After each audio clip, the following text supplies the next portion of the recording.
don't mean to scare you, of course, but it's just got to be said.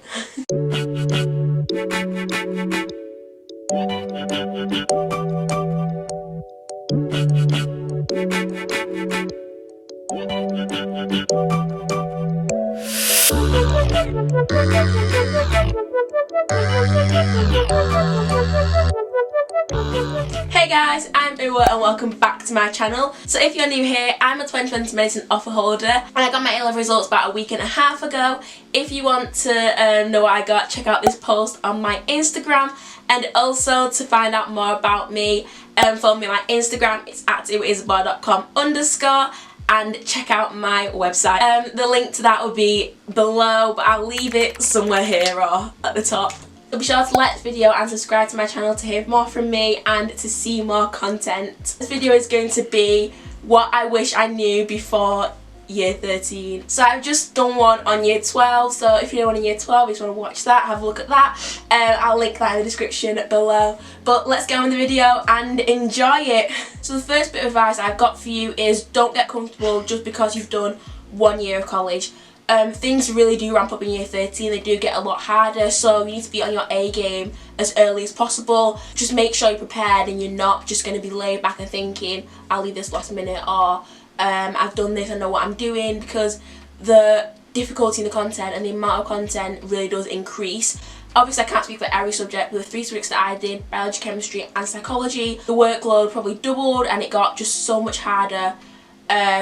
And the time frame doesn't change. If anything, you've got less time to learn it in. So don't get comfortable and just be prepared and be ready. I don't mean to scare you, of course, but it's just got to be said. Just to add to that last point, I'd say try and establish a revision routine from September, or at least as early as possible, but I do really recommend that you do it in September. And this just so you get in good habits, and so that when you have got any mini mocks or any tests or anything at all coming up, any assessments, you're prepared. You're not just going to be like last minute panicking. You know that a revision routine established and you're ready to be going over the content and you know what to do and when to do it. So again, another point that ties in nicely with the previous two is consistently work throughout year 13.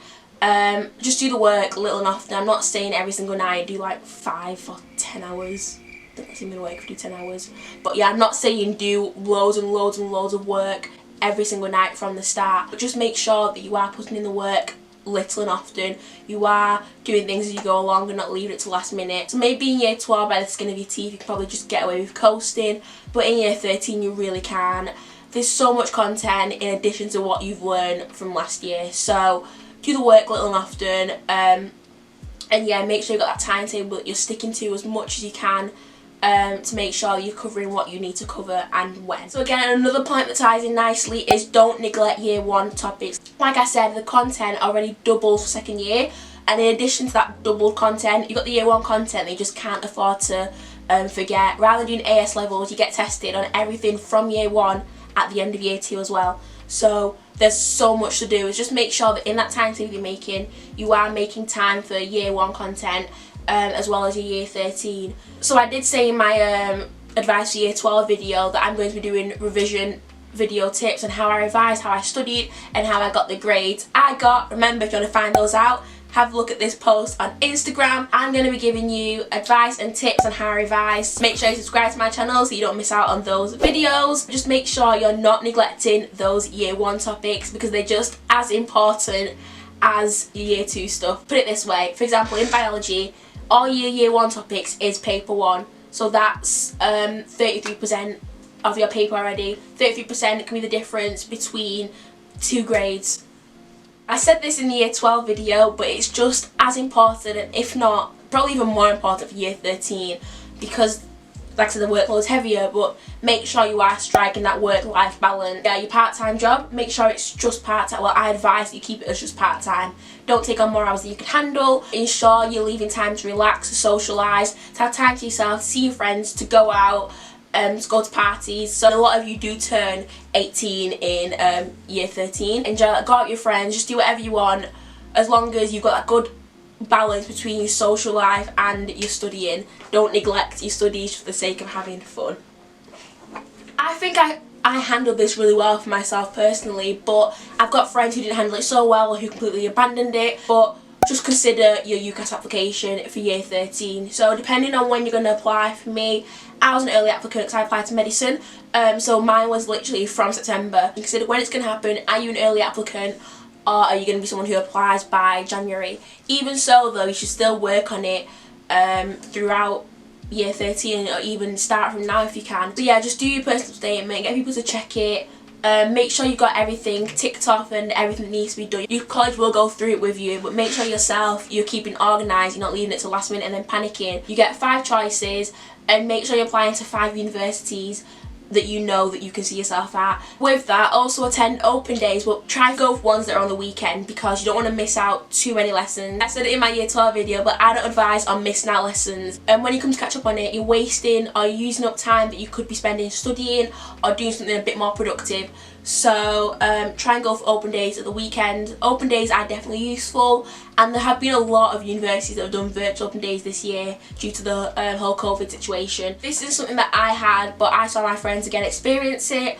But coursework, don't leave it until last minute. The other kind of coursework I can say I've experienced at A-levels is with my EPQ. You keep an activity log, and it's not coursework per se, but it's not exactly your final piece. You do it as you go along. So I fill mine in, being as what I am, I fill mine in consistently throughout the time I was carrying out my EPQ, and make sure you're hitting each deadline. Obviously, like I said, I've never experienced coursework, but for each different subjects that uses it, it's going to count for a different percentage towards your final grade. So you want to make sure the grade that you get in your coursework and the outcome you get is as high as possible to boost your final grade. So take your coursework seriously and don't leave it until last minute. Another piece of advice I have for year 13 is if you're going to make paper notes, or just actually any notes you make sure you're keeping them organised and presentable so that you actually want to revise from it when it comes to it. So if you're doing it on a laptop, make sure you keep everything in a folder and they're all labelled correctly so you know where to find things easily. And then make sure you've got a file that's organised. Like I said, I'm going to have other videos coming out saying how I revise, how I get organised. So yeah, subscribe to the channel and turn on post notifications so you don't miss out on those. And make sure you're keeping organised, because if you've got a really untidy folder, it's going to put you off revising from it, and that's just not going to benefit you. So my final point, it really does sound a bit basic, but I feel like it does need to be said. So only attend revision sessions if you know that you have to, and if you feel like you're actually going to benefit from them and you actually need to do this. Don't just go to a revision session because it's there. It's not going to instantly make you smarter. Make sure you're using your time wisely and you're attending a session because you need to, because you're sure that you will benefit from it. Instead of going to, like I said, you could just be revising something else that is going to boost your grade and is going to help you a lot more. And if you do go to a revision session, make sure you're attentive and you're actively engaging with what you're being told, because you don't want to sit there, because sitting there again isn't going to boost your grade. Being there, making notes, asking questions, and just getting involved in discussions is what's going to help you and what's going to enhance your learning, and of course help your final grade. So that's me completely done with my advice for year 13 and the things I wish I knew before year 13. I hope you found that useful, and hopefully you're going to bear in mind what I've said. As always, you don't have to do things the exact same way I did it. It's just a guide on what works for me, what I experienced, and I just thought I'd share my advice. Feel free to take on board what I've said and adapt it to what suits you. Thank you for watching, guys. Like I said, I am going to be uploading videos to give you advice on how I revised and how I got the grades that I got at the end of year 13. If you don't know what they are, remember to check them out in this post, and follow me on Instagram. It's at uwaisibor.com_. Be sure to subscribe to my channel for more content and you don't miss out on my A-level advice videos. And also like this video to help my channel grow and to support me. That's everything from me for now. Thank you so much for watching, and I'll see you in my next video.